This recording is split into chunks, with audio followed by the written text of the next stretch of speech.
You are such a genuine gem. Thank you for clicking on my video. I'm Brooke Makenna, but today's case is the unsolved library murder of Betsy Aardsma. Now, this case is so shocking and happened so quickly that many hadn't even realized what had happened until much later. That caused many problems in this case, and that is what we will be discussing today. By the way, I post so much true crime content like this, so if you do enjoy hearing about these victims' stories, then please subscribe down below. Now let's get back to the story. So Betsy Ruth Aardsma was born July 11th of 1947 in Holland, Michigan. She was the second of 4 children, and she was said to be poetic and artistic and bright and gutsy and yet empathetic as well, and it was just a good creative mixture of beauty within her. She attended Holland High School, where she actually graduated with honors and went on to the University of Michigan, where she was studying English and art. Even in her later years, Betsy was a very creative and deep soul who was also willing to work towards her dreams. She even dreamed of entering the Peace Corps. But in 1969, after she graduated from the University of Michigan, she decided that at 22 years old, she was not ready to go into the Peace Corps. She was not ready to go into a field. She wanted to get a master's degree. And so she decided to go to Penn State University. And it was said that one of her main reasons why she chose Penn State was because her boyfriend at the time, David Wright, was attending school there as well. He was in the medical field there, and they thought that the perfect way to get more time with each other was to attend the same graduate school. Betsy and David were thought to be unofficially engaged, so basically they were almost engaged but not yet had the rings, and they were super happy together, or so it seemed to everybody around them. Betsy was a fearless young woman, and she was beautiful as well and smart. She stood at 5'8", she had reddish brown hair and hazel eyes, and everything in her life was truly coming together at this point. Her life was going just as she had wanted, but on November 28th of 1969, that all would change. You see, this was around Thanksgiving break at Penn State, and everybody had gone home to be with their families to celebrate the holidays. But as we discussed before, Betsy was a really good student. So when she realized she had an English paper that was due after the holidays, she decided she needed to go back to campus and to work on it, because back then you couldn't just get on a computer and use Google or the internet to research a project, because it didn't exist. So where did you go to research information? The library. There was a petit library at Penn State University, and that is where Betsy had gone.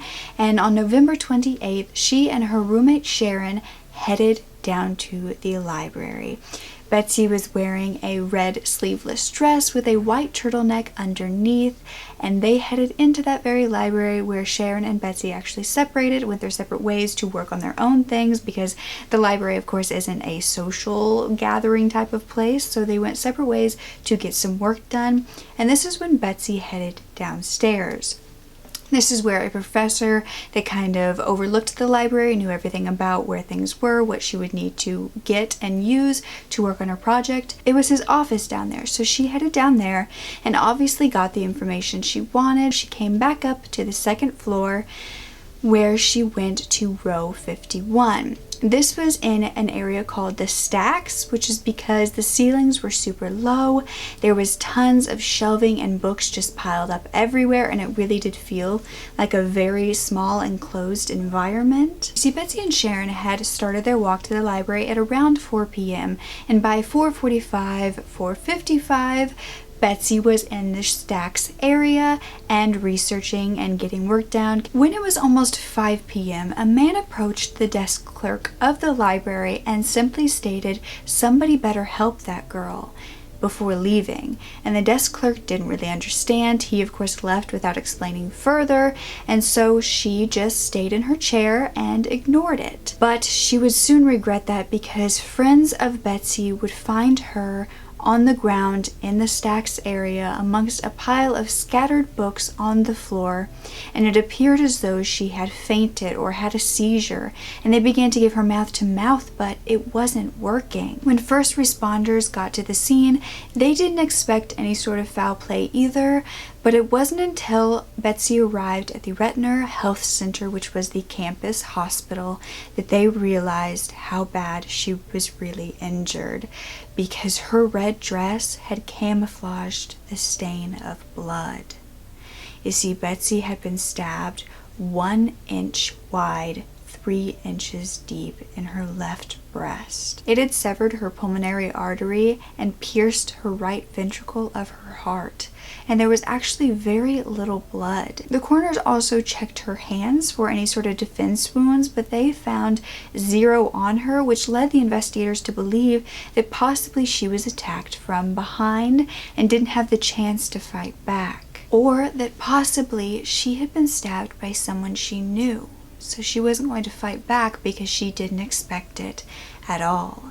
And immediately after that, she fell to the ground. She would have passed between 5 to 10 minutes, and so it's wondered if the person who went up to the desk clerk could have actually saved her if the desk clerk would have done something about it.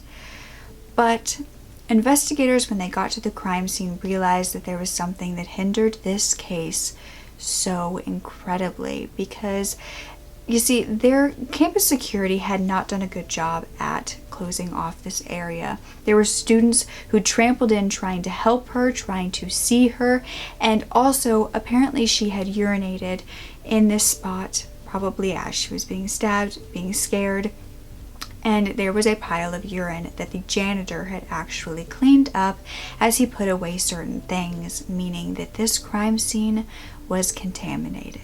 So police began interviewing thousands of men in the area, both on campus and off, and strangely enough, they found that the people in the actual library said they hadn't heard anything. No screams, no signs of a struggle, and they had no idea how that could possibly be true. Betsy's funeral was on December 2nd at the Trinity Reform Center, and investigators were working so incredibly hard to get this case solved.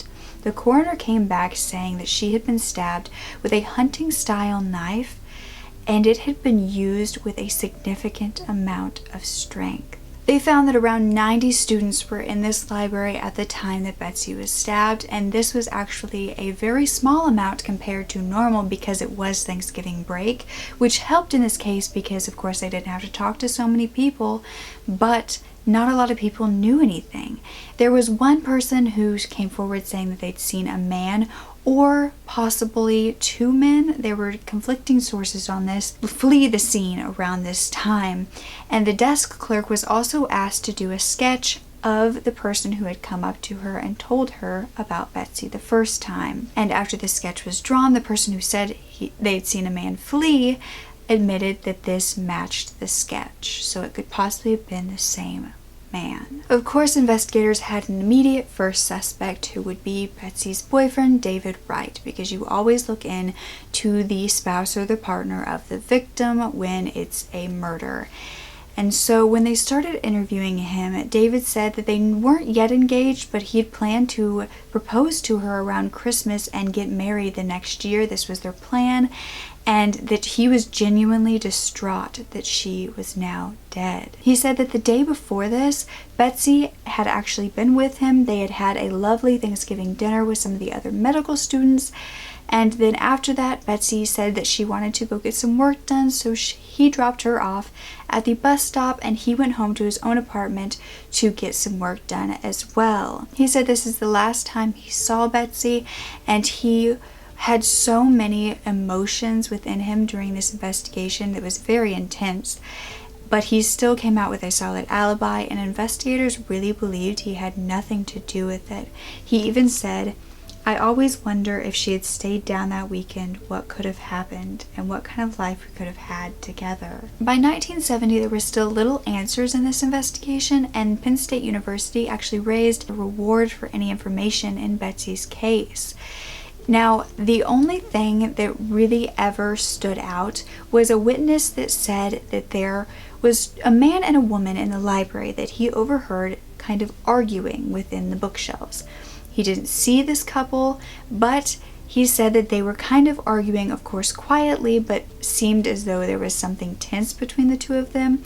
And soon after that, around the same area, he had heard books falling as well as someone hitting a metal bookcase.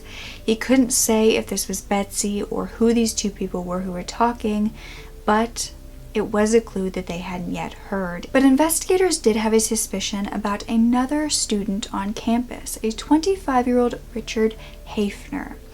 Now, he lived in the same campus residence as Betsy, but that wasn't why they were really looking into him. It was that he kind of resembled the sketch that the desk clerk had drawn of the man who came up to her. And he was well known by the police because he was an alleged child molester, and he had been known to be stealing artifacts from a museum he worked at.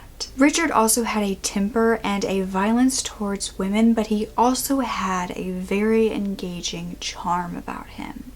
And so investigators speculated that possibly Betsy had come across Richard and they had become friends, or even possibly went out on a few dates or just went out together. But when Betsy realized who he really was underneath that mask of charm, she decided she didn't want to hang out with him anymore, and possibly he took out that aggression and that anger on her. And friends and family did confirm this, saying she had been friends with him, but she realized that he was not a good person and backed off. However, the police didn't have any evidence to link him. They really didn't have any physical evidence whatsoever because it had been wiped away by the janitor. And Richard had an alibi that he was eating in the hub at the time that she was murdered, and that is how he actually heard about her murder. 6 years later, in 1975, Richard would actually be charged with sexually assaulting 2 young boys. Unfortunately, this would end in hung jury, and the judge, who was angered by this verdict, would charge him with contempt of court, have him sentenced to jail for a month, and a $500 charge. This is thought to be because of his temper. I'm sure if he has a temper in everyday life, in court when he is being bombarded with questions, he might have had a little temper towards the courtroom or the judge, which landed him in jail for that month. A year later, Richard's academic advisor from Penn State University, when he had gone there, had come forward with some strange information, saying that the day that Betsy had passed away, Richard had come to him very distraught about Betsy's murder. And this was before the news was ever even leaked to the papers. Unfortunately, this academic advisor had waited 7 years to come out with it to anybody, and then when they did, it was to the campus police, who didn't actually transfer it to investigators working this case until much later. And unfortunately, Richard had died of a heart attack in 2002. Now, there were many stories, unfortunately, of Richard possibly having things to do with assaulting young boys, but there was actually one of a young woman that really stood out to me due to the fact that this was a young woman who was attacked, and that was that back when he was a teenager, possibly even in his 20s, he had driven 800 miles to go to the home of a woman he had met one time. He just showed up at her house, and she did not necessarily want him there, and in fact had to call the police to get him to go away. Now, this he didn't escalate to anything violent in this situation, but it does show just how warped his mind might have been. But Richard actually went on to become a geologist and a PhD and was very successful, and many believed that he wasn't a murderer, he was just strange. His own cousin came out with information that definitely did not make him look the best. And that was that he had worked with Richard back in 1975 when he was being charged with assaulting the 2 young boys, and his mother actually came out to the garage at one point where they were working and simply started yelling at him and saying, "You killed that girl, now you're killing me. Are you going to kill me, Rick?" Which is something that just seemed out of the blue for his cousin to hear. but seemed like a normal interaction for the two of them. Then after Richard died, his nephew actually had to go and clean out his place and admitted that there were some things in there that he wished he had never seen, but he never exactly said what, so it's not known if this was leading to the sexual assault theories, the murder theories, or just that he was a strange guy. Who do you believe killed Betsy and why? Do you think it really was an attack from behind or in front and someone she knew? I truly think that she knew them, and that is the only reason she didn't put up a fight. Does this mean Richard? Or possibly her roommate? I'm not sure what exactly happened, if she was there after Betsy was murdered helping try to resuscitate her or not. I just thought that that was kind of a weird that they didn't say much of anything about interrogating her roommate that had gone with her. You never know, was anything going on between the two of them, or were they good? I wish they would have expanded on that in the things that were leaked to the public, but there's nothing that I have read about that. But some do believe that the Zodiac killer is actually involved in this crime. And this is because the sketch that we talked about before from the desk clerk actually kind of resembled the Zodiac. And I'll put them up together so you can see for yourself. But it is around the same time that the Zodiac was killing. The only problem was this was in Pennsylvania, and the Zodiac killer mainly was thought to have killed in California. Another theory that some people have speculated is that the police were actually wrong about Betsy's boyfriend, David. And that this one stab wound, knowing exactly where to stab her to immediately, almost immediately kill her with very little blood and very little sound, would mean that someone would really need to know what they were doing, and who better to know than a medical student, which David was. Now, I hate to say anything like that. He's gone on to have a successful career, and he really seemed very empathetic about what happened. And also another theory that I kind of just thought of was they did have dinner with some medical friends the night before. Could one of those medical friends have done it? They would also know what to do. They would also know Betsy, and she wouldn't be afraid if they walked up to her. Were they possibly jealous of her or of her and David's relationship? Was it possibly another girl who wanted to be with David?